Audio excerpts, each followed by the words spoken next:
Hello Vivas, আজকে আমি দেখো কত সহজে শেখাবো একটা রেসিপি। তো রেসিপি না, এটা একদম বলতে গেলে প্যাকিং করা রেসিপি। তো দেখো আমি পপকর্ন বানাবো। তো পপকর্নগুলোকে দেখো, যারা পারো না, যেই বন্ধুরা পারো না, এটা সবাই পারে, পারে না বলবো না, কিন্তু যেই বন্ধুরা একটা তো বন্ধুরা আমার পারে না, তো তার জন্যই আমার এই রেসিপিটা দিচ্ছি। দেখো, তো এটা হলো পপকর্নটা। দেখো 2 প্যাকেট আমি কেটে নিয়েছি, আর কেটে নিয়ে দেখো আমি একদম গ্যাসটা একটু ফার্স্টে আর কি বাড়িয়ে নিয়ে, মানে কুকারটা আর কি গরম করে নিলাম।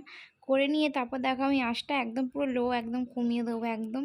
আর দেখো এরপরে আস্তে আস্তে এটা ভালোভাবে ফাটবে। এটা ফাটতে ফাটতে পুরোটাই সাদা হয়ে যাবে। তো দেখো ফাটতে শুরু করে দিয়েছে, দেখতে পাচ্ছ। দেখো আমি কাঁচের ঢাকনা দিয়েছি যাতে তোমরা দেখতে পারো ভালোভাবে জিনিসটা কীভাবে হচ্ছে। তো এই দেখো একটা একটা করে কিন্তু সবকটাই ফাটছে, আর এইভাবে ফাটতে ফাটতে সবকটা হয়ে যাবে। আর প্রচণ্ড কিন্তু আওয়াজ হচ্ছে, দাম ডুম করে আওয়াজ হচ্ছে কিন্তু। তো দেখো এভাবে হয়ে গেলে তারপরে এইভাবে দেখো একটা একটা করে হয়েছিল, সব কটাই হয়ে গেছিলো। তাই আমি ঢেলে নিলাম, পুরোটা আমার হয়ে গেছে। আর ঢেলে নিয়ে দেখো পপকর্ন রেডি। আর হেভি লাগে পপকর্ন খেতে, যাই যে বন্ধুরা ভালোবাসে তাদের জন্য, সবার জন্য এই পপকর্নটা।